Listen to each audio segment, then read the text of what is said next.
হেই বন্ধুরা, এক পুলিশ অফিসারের নতুন শহরে ট্রান্সফার হয়েছে। প্রথম দিনেই তার সামনে আসে একটা অদ্ভুত কেস। তার হাতে থাকা ওয়াকির ওপার থেকে আরেকজন অচেনা পুলিশ অফিসারের কণ্ঠ ভেসে আসে। সে জানায় কিছু ক্রিমিনালকে তাড়া করতে গিয়ে সে একটা জঙ্গলের ভেতরে আটকে পড়েছে, আর এখন সে বাইরে বেরোনোর পথ খুঁজে পাচ্ছে না। কেসটা সলভ করার জন্য সেই নতুন অফিসার তাকে বাঁচাতে জঙ্গলে যেতে চায়, কিন্তু গ্রামের লোকেরা জানায় এই জঙ্গল অভিশপ্ত। এখানে যে একবার ঢোকে সে আর কখনোই ফিরে আসতে পারে না। গত 60 বছর ধরে মানুষ এখানে হারিয়েই যাচ্ছে। পুলিশ আজ পর্যন্ত এই রহস্যের সমাধান করতে পারেনি, কারণ এই জঙ্গল পাহারা দেয় এক অদ্ভুত মূর্তি। আজকের মুভিটা কোনো সাধারণ মুভি না, বরং টুইস্ট রহস্যে ভরপুর একটা অসাধারণ মাস্টারপিস মালায়ালাম মুভি, যার নাম শাম্ভবাম অধ্যায়ম অনু। তো চলো আর কথা না বাড়িয়ে শুরু করা যাক।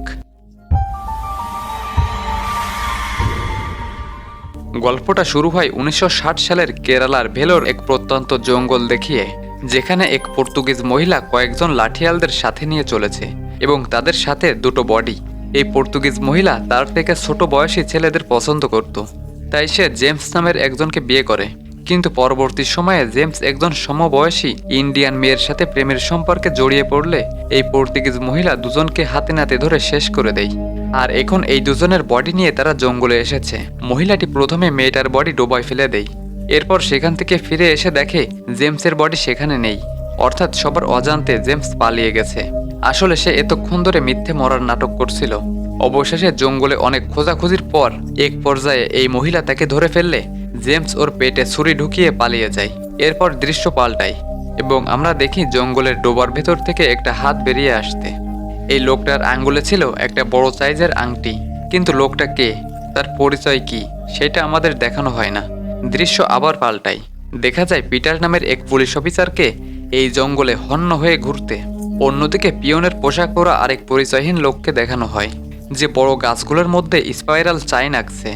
এরপর আমরা এক বন্ধুদের গ্রুপকে দেখি, তারা এসেছে জঙ্গলে শিকার করতে। গ্রুপের মধ্যে একটি মেয়ে অনেকক্ষণ ধরে বুনো পশু শিকারের চেষ্টা করলেও পেরে উঠছিল না, ফলে শিকারটা পালিয়ে যায়। তখন একটু দূরে ভারী কিছুর আওয়াজ শুনে মেয়েটা ভয়ে গুলি চালাতেই দেখে সে একটা পুলিশকে গুলি করে মেরে ফেলেছে। এখন এই পুলিশটা কে, তার পরিচয় জানতে না পারলেও তোমাদের সুবিধার্থে বলে দিই, এই পুলিশটাকে একটু আগে ডোবা থেকে আমরা উঠতে দেখেছি। তবে সেই মুহূর্তে একটা অদ্ভুত জিনিস ঘটে। গুলির শব্দে চারদিকের পরিবেশ চেঞ্জ হতে শুরু করে এবং ভেসে আসে অলৌকিক অপার্থিব চিৎকার। সেই আওয়াজ এতটাই তীব্র ছিল যে প্রত্যেকের কান অসহ্য যন্ত্রণায় ফেটে যাওয়ার উপক্রম হয়। এরই সাথে দৃশ্য চেঞ্জ হয় এবং আমরা পিটারকে দেখি পাগলের মতো দৌড়ে জঙ্গলের বাইরে বেরোতে, আর তখনই একটা গাড়ি তাকে ধাক্কা মারে। এই ঘটনার পর আমরা মুভির প্রধান চরিত্র আনন্দকে ঘুম থেকে এক ঝটকায় উঠতে দেখি। আনন্দ তার প্রেগনেন্ট স্ত্রী নিতুকে নিয়ে চেক আপে এসেছে। ডাক্তার সামনের মাসের 24 তারিখে ডেলিভারি ডেট দিলে দুজন খুব খুশি হয়। আনন্দ ছোটবেলা থেকে অনেক স্ট্রাগল করে মানুষ হয়েছে।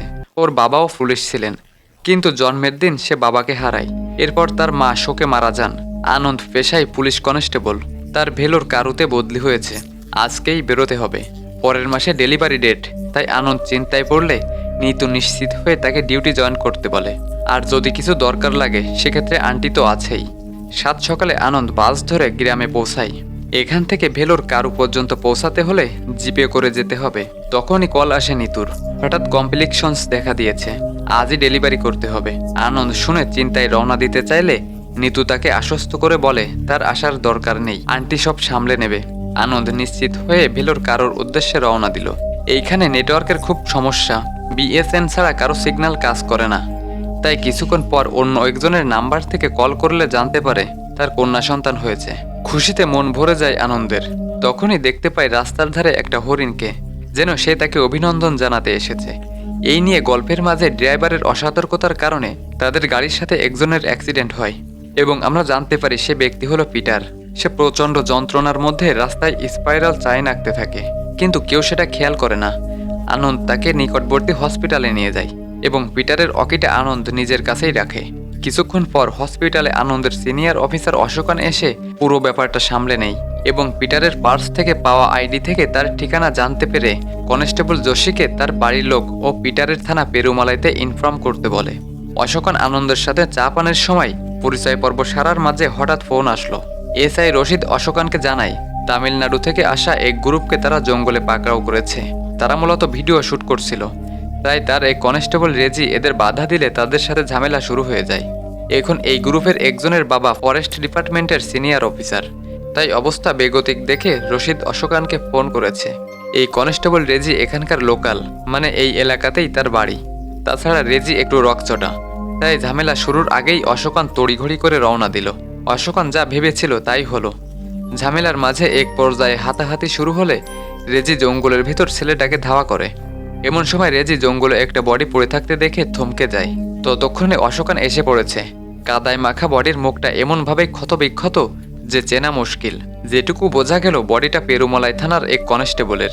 থানার এসআইকে কন্ট্যাক্ট করতে গেলে নেটওয়ার্ক খারাপ থাকায় কলটা লাগলো না। তাই অশোকান ফরেন্সিক টিমকে আসার জন্য ইনফর্ম করে রেজি আর আনন্দকে নিয়ে নিজের থানার উদ্দেশ্যে রওনা দিল।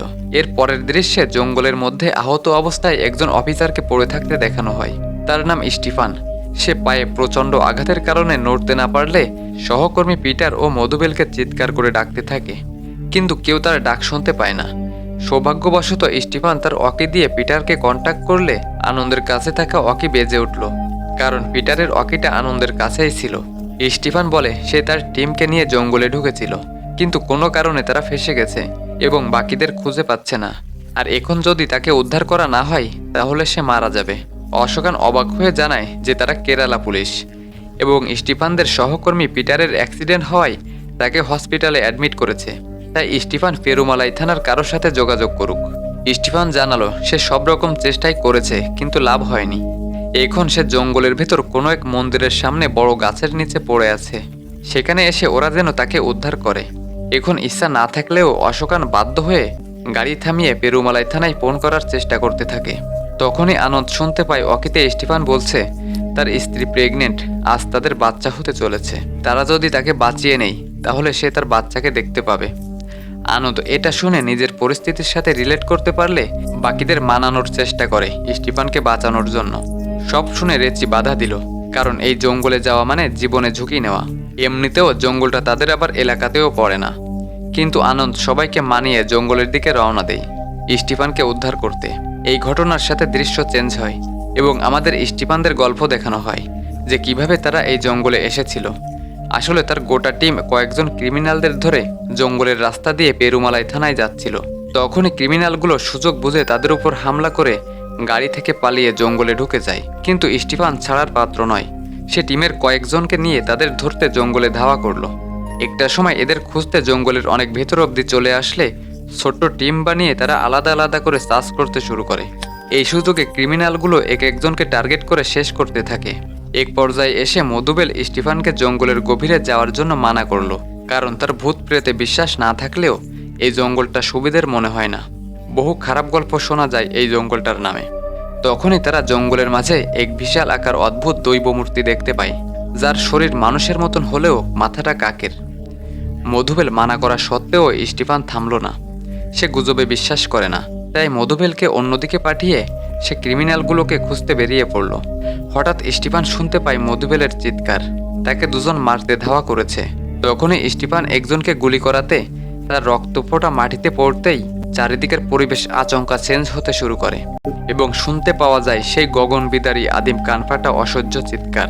সবাই প্রচণ্ড আওয়াজে কান ধরে বসে পড়লে কিছুক্ষণ পর স্টিফান নিজেকে জঙ্গলের এক অন্য জায়গায় দাঁড়িয়ে থাকতে দেখে, যেখানে মধুবেল তো দূরের কথা, সেই দুজন ক্রিমিনালটিকেও খুঁজে পাওয়া যাচ্ছে না।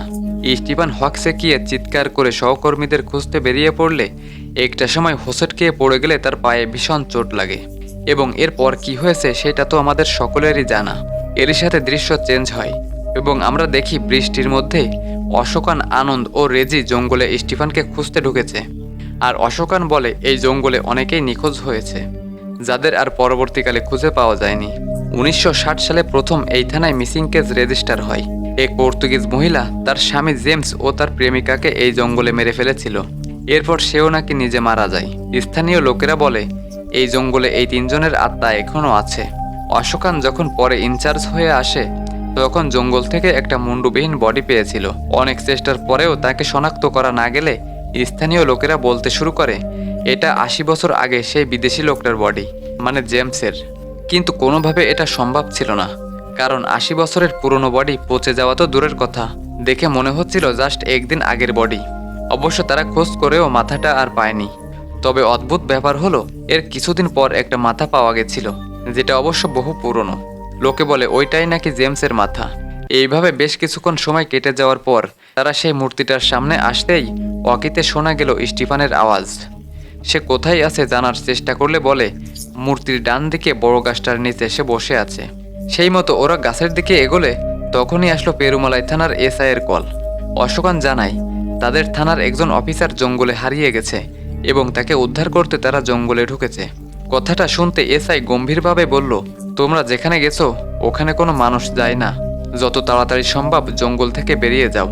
আর তোমরা যার কথা বলছো এই নামের আমি কাউকেই চিনি না। এসআই কল কাটতেই স্টিফান জানায় সে বড় গাছটার নিচে এখনও তাদের জন্য অপেক্ষা করছে। তার পুরো নাম স্টিফেন জর্জ। এতক্ষণে অশোকান বিরক্ত হয়ে পুনরায় এসআইকে কল করে ঠান্ডা মাথায় পুরো ব্যাপারটা বলল যে আজ সকালে পেরুমালাই থানার একজন অফিসার পিটারের অ্যাক্সিডেন্ট হওয়ায় তাকে হসপিটালে অ্যাডমিট করা হয়েছিল। তাকে নিয়ে যাওয়ার সময় তার ওয়াকিতে খবর আসে ওই একই থানার এসআই স্টিফেন জর্জ জঙ্গলে আহত অবস্থায় ফেঁসে গেছে। শুধু তাই নয়, তারা আরও একজনের বডি পেয়েছে। কথাটা শুনে এসআই রেগে বলল, তাদের থানায় যে দুজন এসআই আছে তারা আজ মিটিংয়ে উপস্থিত ছিল, বাকি এই নামে সে কাউকেই চেনে না। এটা শুনে অশোকান কি করবে ভেবে না পেয়ে ওয়াকির সাহায্যে আনন্দ ডাইরেক্ট স্টিফানের সাথে এসআইয়ের কথা বলিয়ে দিলে স্টিফান মধুবেল নামটা করতেই এসআই চমকে ওঠে এবং কাপা গলায় জিজ্ঞাসা করে, আচ্ছা মধুবেলের পুরো নাম কি? উত্তরে স্টিফান বলল, মধুবেল মারিয়াপ্পান। এতক্ষণে এসআই ভয়ে ঠান্ডা হয়ে গেল। কোনো মতে বলল, আজ থেকে ৩০ বছর আগে ২৬শে মে ১৯৯৪ সালে পেরুমালাই থানার এসআই স্টিফেন জর্জ তার টিম সহ জঙ্গলে নিখোঁজ হয়ে যায়। এরপর কেউ তাদের খুঁজে পায়নি। আর এই মধুবেল হলো তার বাবা। মনে করা হয় সেই দিনের পর তারা জঙ্গলেই মারা গেছিল। কিন্তু তাহলে এত বছর পর স্টিফান কিভাবে তাদের সাথে কন্ট্যাক্ট করছে? তাই এসআই তাদের যত তাড়াতাড়ি সম্ভব জঙ্গল থেকে বেরোতে বলে কল কেটে দিলে অশোকানদের মধ্যে শুরু হয় ঝগড়া। রেচি সিদ্ধান্ত নেয় সে ব্যাক করবে। সেই মতো রেচি চলে যেতেই ওরা স্টিফানের কথা মতো বড় গাছটার সামনে আসতেই দুজনেই ভয়ে ঠান্ডা হয়ে যায়, কারণ গাছটার সামনে পড়ে আছে একটা কঙ্কাল এবং ঠিক তার পাশে আরও একটা। আর সেই ওয়াকি থেকে তখনও স্টিফানের আওয়াজ আসছে। স্টিফান বলতে থাকে, স্যার আমার ঠিক পাশে মাঝবয়সী কেরালা পুলিশের একটা বডি পড়ে আছে। ওর গায়ে ধাক্কা লেগেই তো আমি পড়ে গেছিলাম। ইউনিফর্মে তার নাম লেখা এমজি অশোকান। কথাটা শুনতেই দুজনে বাকরুদ্ধ হয়ে যায়। এইটা কি করে সম্ভব? অশোকান তো আনন্দের সামনে দাঁড়িয়ে, তাহলে ৩০ বছর আগে হারিয়ে যাওয়া একটা মানুষ কিভাবে তাদের সাথে কন্ট্যাক্ট করছে? কি রহস্য এই জঙ্গলের? স্টিফান ও তার টিম যদি মারা গিয়ে থাকে তাহলে পিটারের কিভাবে তাদের গাড়ির সাথে অ্যাক্সিডেন্ট হলো? অন্যদিকে পিটারের বাড়ির লোক হসপিটালে পৌঁছালে জানতে পারে পিটার মারা গেছে, তবে তাদের বডি দেখতে দেওয়া হয় না, কারণ দুটো ছেলের সাথে যে বয়স্ক মহিলাটি এসেছে সে নিজেকে পিটারের স্ত্রী বলে দাবি করছে। কিন্তু যোশী বুঝতে পারে না এই ৫০ বছর বয়সের মহিলা যাকে কিনা পিটারের মা ভেবেছিল সে কিভাবে নিজেকে মাঝবয়সী পিটারের স্ত্রী বলে দাবি করছে। তার এই দুটো ছেলেও নাকি পিটারের সন্তান। যোশী অশোকানকে জানায় পিটারের বাড়ির লোক দাবি করছে পিটার ৩০ বছর আগে জঙ্গলে নিরুদ্দেশ হয়ে গেছিল। এমনকি তাদের কাছে পিটারের আইডি কার্ডও রয়েছে। তাহলে এখন প্রশ্ন হলো ১৯৫৯ সালে জন্ম নেওয়া মানুষের বয়স এখন কিভাবে ৩০ হলো? সব শুনে অশোকান বুঝে যায় এই জঙ্গলে কিছু তো একটা রহস্য আছে যেটা তাদের ভাবনার ঊর্ধ্বে। তাই অশোকান ওদের মিথ্যা বলতে বলে যে তাদের বডি চিনতে ভুল হয়েছে। অন্যদিকে রেজি জঙ্গলে যে বডিটা পেয়েছিল, যেটাকে তারা পেরুমালাই থানার কনস্টেবল বলে দাবি করেছিল, সেটা ফরেনসিক টিম থেকে এক্সামিন করার পর চমকে ওঠে, কারণ এইটা নাকি রেজির বডি। তাহলে এখন প্রশ্ন, রেজি যদি মারা গিয়ে থাকে তাহলে জঙ্গলে অশোকানদের সাথে এতক্ষণ কে ছিল? কিছু ভাবার আগেই অঝরে বৃষ্টি নামলো। এই প্রকোপ বৃষ্টির মাঝে আমরা দেখতে পাই রেজি একটি ডোবায় পড়ে গেছে। সে কোনো মতে নিজেকে বাঁচানোর চেষ্টা করছে। তার ক্ষীণ চিৎকার শুনে আনন্দরা ছুটে এসে তাকে টেনে তোলার চেষ্টা করে। এক পর্যায়ে অশোকানের হাত কেটে রক্ত গড়িয়ে মাটিতে পড়ে এবং এরই সাথে গোটা জঙ্গলের পরিবেশ পাল্টে যায়। আবার শোনা যায় সেই গগনবিদারী আদিম কানফাটা অপার্থিব আওয়াজ। অশোকান এই বিকট শব্দ সহ্য করতে না পেরে গুলি চালাতেই সব শান্ত এবং পরক্ষণেই আনন্দ জঙ্গলের কোনো এক জায়গায় রাতে নিজেকে একা দাঁড়িয়ে থাকতে দেখে। তার আশেপাশে কেউ নেই। হঠাৎ নীরবতা ভেঙে দেখতে পেল ঘন কুয়াশার মধ্যে লণ্ঠন হাতে সেই পর্তুগিজ মহিলাকে, যে এখনও জেমসকে খুঁজে চলেছে। মহিলাটি আনন্দকে দেখে তার দিকে বন্দুক তাক করতেই আনন্দ পিছনে ফিরে মুন্ডুবিহীন জেমসকে দেখতে পায়। সে ভয়ে চমকে উঠতেই কানে আসে বন্দুকের আওয়াজ এবং এর সাথে আনন্দ নিজেকে আবার অন্য এক জায়গায় দেখতে পায়। নিজেকে কোনো মতে সামলে উঠতেই দেখলো একটা বাচ্চা মেয়ে কাঁদছে। সে তার ভাইকে খুঁজতে জঙ্গলে ঢুকেছিল, কিন্তু ফেরার রাস্তা খুঁজে পাচ্ছে না। আনন্দ তাকে শান্ত করে ভাইকে খুঁজতে সাহায্য করতে গেলে বড় গাছটার সামনে অশোকানের বডি পড়ে থাকতে দেখে ভয়ে শিউরে উঠল। সে কিছু বুঝে ওঠার আগে স্টিফানদের গাড়ি থেকে পালিয়ে যাওয়া ক্রিমিনালদের একজন তাকে ধরে ফেললে শুরু হয় হাতাহাতি। আনন্দ মেয়েটাকে পালাতে বলে নিজে কোনো রকমে ছাড়িয়ে জঙ্গলে ঢুকতেই দেখতে পায় পিটারকে। তাকে তিনজন ক্রিমিনাল মারার চেষ্টা করলে আনন্দ দূর থেকে দাঁড়িয়ে সব দেখতে থাকে। সে বুঝতে পারছে না এখানে কি ঘটছে। তখনই পালাতে গেলে স্টিফানকে হঠাৎ দেখতে পেয়ে ভূত দেখার মতো চমকে উঠল। আনন্দ তাকে একটাই প্রশ্ন করে, স্যার আজকের ডেট কত? স্টিফান উত্তর দিল, 26শে মে 1994। আনন্দ হতবাক হয়ে চেয়ে থাকে। তখনই আগেরবারের মতো শোনা গেল মধুবেলের চিৎকার। তাকে দুজন ক্রিমিনাল মারতে তাড়া করেছে। তখন স্টিফান একজনকে গুলি করলে তার রক্ত ফোঁটা মাটিতে পড়তেই গোটা জঙ্গল আবার পাল্টে যায়। শোনা যায় সেই অপার্থিব আওয়াজ এবং এর সাথে আনন্দ পিয়নের ড্রেস পরা লোকটাকে দেখতে পায়, যে গাছে স্পাইরাল আঁকছিল।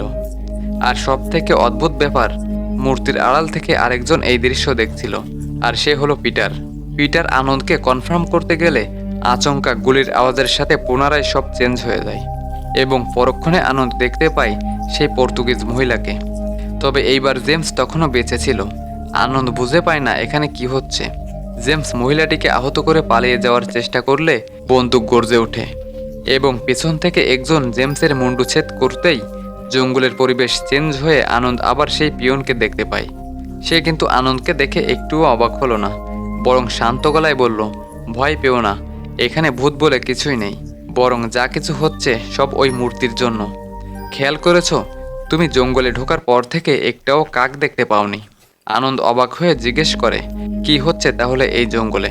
তখন পিয়ন রিভিল করে জঙ্গলের এক বিশাল রহস্য। গল্পটা বহু বছর আগের, যখন এই জঙ্গলে পর্তুগিজরা প্রবেশ করেছিল। ওই সময় জঙ্গলের এক বিশেষ উপজাতি গোষ্ঠী এই দৈব মূর্তির পুজো করত। এই মূর্তিটা আসলে কাকভূষণের। তারা মূলত কাককে ঈশ্বরের প্রতীক হিসেবে মনে করত। তারা মূর্তির চতুর্দিকে ঘুরত এবং নিজেদের এবং ভবিষ্যৎ প্রজন্মের জন্য প্রার্থনা করত। এমনকি ওই সময়ের গর্ভবতী নারীরা কাককে খাবার দিত, কারণ তাদের ধারণা এতে করে তাদের যে সন্তান ভূমিষ্ঠ হবে সে ঈশ্বরের আশীর্বাদ নিয়ে জন্ম নেবে। কিন্তু এরপরে সেখানে পর্তুগিজ রাজা জর্জ অ্যান্টনির আগমন হয়। সে সিদ্ধান্ত নেয় এখান থেকে সকল ধর্ম সে বিলীন করে দিবে, সবাই একজনের উপাসনা করবে, আর সে হচ্ছে রাজা। অ্যান্টনিও ওই সময় যত পূজার স্থল ছিল সব ধ্বংস করে ফেলে এবং এখানে যে মূল্যবান মূর্তিগুলো ছিল সব কিছু পাচার করে দেয়। আর এভাবেই একসময় অ্যান্টনির কাছে এই জঙ্গলের গোপন ওই মন্দিরের বিষয়টি পৌঁছে যায়, যে জন্য অ্যান্টনি তার পুরো আর্মি নিয়ে জঙ্গলে প্রবেশ করে। কিন্তু এখানে যে আদিবাসী গোষ্ঠী এই মূর্তির পূজা করত, তাদের অনেক অনুরোধের পরও অ্যান্টনি তাদের কথা না রেখে মূর্তিটিকে ধ্বংস করার চেষ্টা করে। কিন্তু যতভাবে চেষ্টা করুক অ্যান্টনি কোনোভাবেই মূর্তিটি ধ্বংস করতে পারেনি। এজন্য সে একসময় এই মূর্তির যারা উপাসনা করত তাদেরকে মেরে ফেলে। এমনকি এই জঙ্গলে যে কাক ছিল ওই কাকগুলোকে আগুন দিয়ে হত্যা করে। ওই ঘটনার পর থেকেই সবকিছু শুরু। ওই সময় মানুষজন মনে করত তাদের দেবতা তাদের সুখ এবং সমৃদ্ধি দেবে, কিন্তু তারা ওই দেবতার আসল পাহাড়সমূহ জানতই না যে সে সময়কেও নিয়ন্ত্রণ করতে পারে। যাই হোক, ওই সময় মন্দিরের খবর পাওয়ার পর রাজা তার সৈন্য নিয়ে এখানে আসতে 1 ঘন্টা সময় নিয়েছিল। কিন্তু এখানে হত্যাযজ্ঞ চালানোর পর সে যখন ফিরে যাচ্ছিল তখন ঘন্টা দিনে রূপান্তর হয়, দিন মাসে, আর সেই মাস বছরে। আজ পর্যন্ত রাজা তার সৈন্য দল নিয়ে এই জঙ্গলের মধ্যে ঘুরে বেড়াচ্ছে। কোনোভাবেই তারা এই জঙ্গল থেকে বের হতে পারেনি। এই জঙ্গলের মাটিতে সেদিন হিংসা ও রক্তের হানাহানির কারণে কাকভূষণী ক্ষুব্ধ হয়ে অভিশাপ দেয় যে যখনই এই জঙ্গলের মাটিতে রক্ত পড়বে তখনই একটা টাইম লুপ বা সময়চক্র শুরু হবে এবং যারা এই জঙ্গলে উপস্থিত থাকবে তারা এই সময়চক্রে ফেঁসে যাবে। তাই সেদিন রাজা তার দল নিয়ে এখানে আসতে 1 ঘন্টা সময় লাগলেও তারা আর ফিরেই যেতে পারেনি।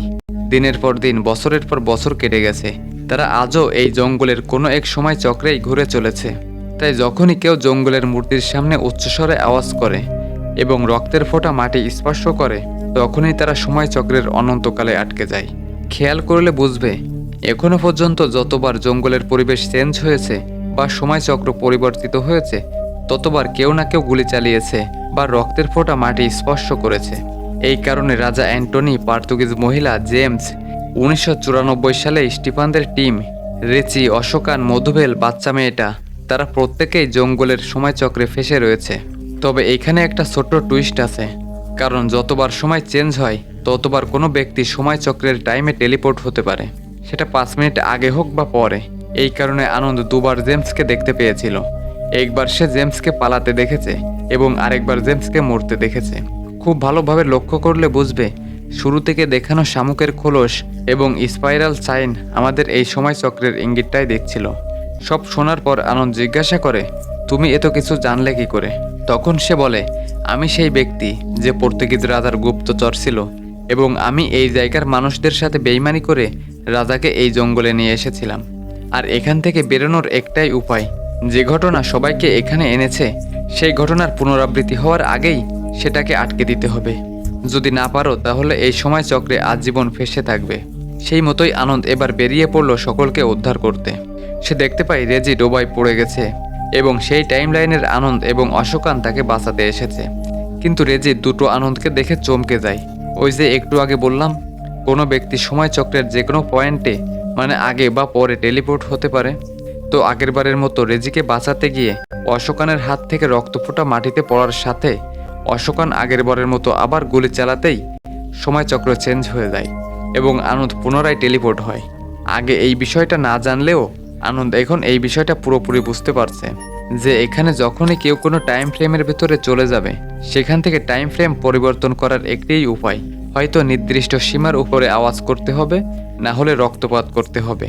এর জন্য আনন্দ চিৎকার করে, কিন্তু তার চিৎকারে কোনোভাবেই সময়চক্র পরিবর্তন হচ্ছিল না। আনন্দ তখন বুঝতে পারে যে শুধুমাত্র চিৎকার করলেই হবে না, চিৎকারের সাথে সাথে রক্তপাতও করা লাগবে। তাই সে নিজের হাত কেটে রক্ত মাটিতে ফেলে উচ্চস্বরে চিৎকার করলে সময়চক্র চেঞ্জ হয়। এর পরের দৃশ্য কয়েকজন স্কুল পড়ুয়াকে দেখানো হয়। তাদের মধ্যে একটা ছেলে রাজা অ্যান্টনির সাদা ঘোড়া দেখে জঙ্গলে পিছু করে ঢুকে পড়ে। ছেলেটির দিদি ভাইকে বাঁচাতে জঙ্গলে ঢুকলে একটা সময় পর সে পথ হারিয়ে মেয়েটি কাকভূষণের মূর্তির সামনে এসে ভাইয়ের নাম ধরে ডাকতেই আমরা মুভির একদম শুরুর দৃশ্যটা দেখতে পাই এবং এইখানে আমরা জানতে পারি যে লোকটা ডোবা থেকে উঠে এসেছিল সে আর অন্য কেউ নয়, স্বয়ং রেজি। এবং যে বাচ্চাটাকে খুঁজতে মেয়েটা জঙ্গলে ঢুকেছিল সেই বাচ্চাটা হলো ছোট্ট রেজি। আসলে অনেক বছর আগে রেজির দিদি তাকে খুঁজতে এসে জঙ্গলে হারিয়ে গেছিল এবং এই কারণে রেজি জঙ্গলে ঢুকতে ভয় পাচ্ছিল। যাই হোক, রেজি ডোবা থেকে ওঠার পর সে তার ছোটবেলার নিজেকে এবং তার বোনকে দেখতে পায়। তারা দুজন রেজিকে দেখে ভয়ে পালিয়ে যায় এবং ভাই বোন দলছুট হয়ে পড়ে। রেজিও তার দিদির পিছে দৌড়াতে থাকে। ঠিক এই সময় আমরা সেই কলেজের গ্রুপটাকে দেখি যারা শিকার করতে এসেছিল। মেয়েটি ভয়ে জঙ্গলে আওয়াজ শুনে গুলি চালাতেই সেই গুলি গিয়ে লাগে রেজির বুকে এবং সে মারা যায়। অর্থাৎ অশোকানদের ফরেনসিক টিম এই রেজির বডিটাই পেয়েছিল। তবে এখন গুলির শব্দ ও রেজির রক্তের কারণে সময় চেঞ্জ হয়। অন্যদিকে আমরা দেখি পিটারকে ওই 3 জন আসামি মারতে চেষ্টা করছিল। তখন আনন্দ সেখানে উপস্থিত হয়ে পিটারকে ক্রিমিনালদের হাত থেকে বাঁচিয়ে স্টিফানের সাথে টিম আপ করে বলে, এই জঙ্গল থেকে যদি ফিরতে চাও তাহলে যাই হয়ে যাক, গুলি চালিও না। কিন্তু এইখানে আসে একটা বিশাল টুইস্ট। প্রথমে স্টিফান আনন্দের কথা না শুনলে আনন্দ বলে সে যদি ওর কথা মেনে চলে তাহলে নিজের সন্তানকে দেখতে পাবে। এবং এইখানে আমরা জানতে পারি আনন্দের বাবা 30 বছর আগে এই জঙ্গলে হারিয়ে গেছিল। তাকে সে জন্মের পর কখনোই দেখেনি, কিন্তু তার ছবি এখনও নিজের পার্সে রেখেছে। আর সেই ছবিটা আর অন্য কারো নয়, স্বয়ং স্টিফানের। অর্থাৎ স্টিফান আনন্দের বাবা। 26শে মে 1994 সালে আনন্দের জন্মদিন, আর সেই দিনে স্টিফান নিখোঁজ হয়ে গেছিল। আর এই কারণে স্টিফানকে শুরুতেই ডেট জিজ্ঞাসা করা হলে আনন্দ শুনে অবাক হয়ে গেছিল। এতক্ষণে আনন্দ তাকে পুরো বিষয়টা বুঝিয়ে তাকে ফলো করতে বলে এবং তখনই দেখা যায় তাদের দুজনের এই কথোপকথন দূর থেকে দাঁড়িয়ে আরেকটা অন্য টাইমলাইনের আনন্দ শুনছিল। তো এখন আনন্দ স্টিফান ও মধুবেলকে ক্রিমিনালদের হাত থেকে বাঁচিয়ে বাকি টিমকে ইনফর্ম করে মূর্তির সামনে আসতে বলে, যাতে তারা জঙ্গল থেকে বেরোতে পারে। কিন্তু মুশকিল হলো, তারা যতই বেরোনোর চেষ্টা করে ঘুরে ফিরে সেই মূর্তির কাছেই গোলকধাঁধার মতো চলে আসে। তখনই আনন্দের পিয়নের বলা কথাটা মনে পড়ে যায় যে এই এলাকার গোষ্ঠী গোল পথে ঘুরে কাকভূষণের পুজো করত এবং পিয়ন নিজেও স্পাইরাল চাইন আঁকত। তাই বুদ্ধি লাগিয়ে আনন্দ সবাইকে নিয়ে মূর্তি বরাবর গোল করে ঘুরে জঙ্গল থেকে বেরিয়ে আসতে থাকে। কিন্তু আসার পথে তারা ক্রিমিনালগুলোর সম্মুখীন হলে মধুবেল সহ বাকিদেরকেও মারতে থাকে, কিন্তু আনন্দ তাদের মেরে বাকিদের বাঁচিয়ে নেয়। এতক্ষণ একজন স্টিফানকে আহত করে দিলে স্টিফানের রক্ত মাটিতে পড়তেই আনন্দ ভয় পেয়ে যায়। কিন্তু সবাইকে অবাক করে সময় এইবার চেঞ্জ হয় না, কারণ শুধু রক্ত নয়, রক্তের সাথে হাই পিচ সাউন্ড হওয়াটাও জরুরি। তো এই পর্যায়ে আনন্দ জঙ্গলের এক প্রান্ত থেকে কাকদের ডাক শুনতে পেয়ে সেই দিকে গেলে অবশেষে জঙ্গল থেকে সবাইকে নিয়ে বেরিয়ে আসতে সক্ষম হয়। এরপর আনন্দ রাস্তায় একটা গাড়ি থামিয়ে জিজ্ঞেস করে, এটা কত সাল? গাড়ির লোকটা উত্তর দেয়, এটা 1994 সাল। এরপর আনন্দ সবাইকে গাড়িতে তুলে স্টিফানকে হসপিটালে পৌঁছাতে বলে তার সন্তানকে দেখার জন্য। তাহলে 1994 সালে ছোট্ট আনন্দকে কোনোদিনই বাবা ছাড়া বড় হতে হবে না। তারা গাড়ি নিয়ে বেরিয়ে যেতেই আনন্দ মূর্তির সামনে এসে নিজেকে গুলি করে, কারণ সে পেরেছে পুরনো ঘটনার পুনরাবৃত্তি আটকে সময় চক্রটাকে ভাঙতে। এর পরের দৃশ্যে আমরা দেখি হসপিটালে আনন্দের চোখ খুলতে এবং আজ তার স্ত্রী নিতুর ডেলিভারি। তবে সবথেকে বড় টুইস্ট হচ্ছে তার পাশে বসে রয়েছে স্টিফান জর্জ, কারণ 1994 সালে আনন্দ স্টিফানকে জঙ্গল থেকে বের করতে সফল হয়েছিল বলেই আনন্দ ছোটবেলায় তার বাবাকে হারায়নি। এরপর আনন্দের নতুন থানায় ডিউটি জয়েনের সময় চলে আসে। তবে আনন্দ এখন কনস্টেবল নয়, খোদ এসআই।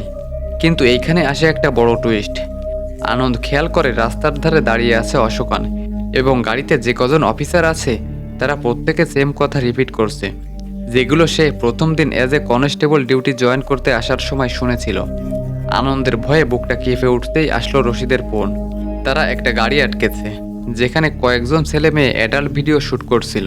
শুধু তাই নয়, আনন্দ খেয়াল করে যে তারা যে রাস্তা দিয়ে যাচ্ছে সেটা পেরুমালাই জঙ্গলের ঠিক পাশে এবং সেইখানে দাঁড়িয়ে সেই হরিণটা। তখনই তাদের গাড়ির অ্যাক্সিডেন্ট হয় এবং আনন্দ খেয়াল করে যার অ্যাক্সিডেন্ট হয়েছে সে ওই কলেজ গ্রুপের মেয়েটা যারা জঙ্গলে শিকার করতে এসেছিল। মানে আগের টাইম লাইনে আমরা দেখেছিলাম যে এই গ্রুপের গুলিতে কনস্টেবল রেজি মারা গেছিল। আনন্দ প্রচণ্ড ভয়ে তাকে গাড়িতে তুলে নেয় এবং মেয়েটার ফোন চেক করে তার বাড়ির লোককে কল করতে যেতেই তার ভয়ে বুক শুকিয়ে যায়, কারণ ফোনের লক স্ক্রিনে মেয়েটার সাথে তার বাবার ছবি রয়েছে এবং সে আর অন্য কেউ নয়, স্বয়ং আনন্দ। আর তখনই মেয়েটা তার মুখের দিকে তাকিয়ে বাবা বলে ডাকে এবং মেয়েটা আনন্দের কোলে মারা যায়। এই ঘটনায় আনন্দ ভয় পেয়ে নিতুকে কল করে তার ছোট্ট মেয়ের ব্যাপারে খবর নিয়ে জানতে পারে যে সে একদম সুস্থ আছে। তবে আনন্দ এখন বাকরুদ্ধ। সে ভালো করে বুঝতে পারছে তার মেয়ে এখন সুস্থ ও ভালো থাকলেও ভবিষ্যতে তার মেয়ের সাথে এমনটাই ঘটবে, মানে এমন এক অ্যাক্সিডেন্টে সে মারা যাবে। তাছাড়া আনন্দ এও বুঝতে পারে যে এত কিছুর পরেও টাইম লুপ ব্রেক করে সে বেরিয়ে আসতে পারেনি। তার মনে পড়ে যায় পিয়নের কথা। সে বলেছিল এই লুপ ভাঙতে হলে তাকে সেই ঘটনাকে থামাতে হবে যেটা দিয়ে সবকিছুর সূত্রপাত হয়েছিল। অর্থাৎ আনন্দকে এই টাইম লুপ ব্রেক করে বেরিয়ে আসতে হলে পর্তুগিজ রাজা অ্যান্টনিকে আটকাতে হবে, যাতে সে জঙ্গলের টাই ব্রেকারে সংহার করতে না পারে। আর তখনই দেখা যায় জঙ্গলের ভেতর থেকে রাজা অ্যান্টনি তার দিকে তাকিয়ে ব্যঙ্গাত্মক দৃষ্টিতে হাসছে। এবং এরই সাথে শেষ হয় আজকের মুভি সম্ভবাম অধ্যায়ম অনুর চ্যাপ্টার 1। তো ভিডিওটা কেমন লাগলো অবশ্যই কমেন্টে জানাও। দেখা হচ্ছে পরবর্তী ভিডিওতে। বাই।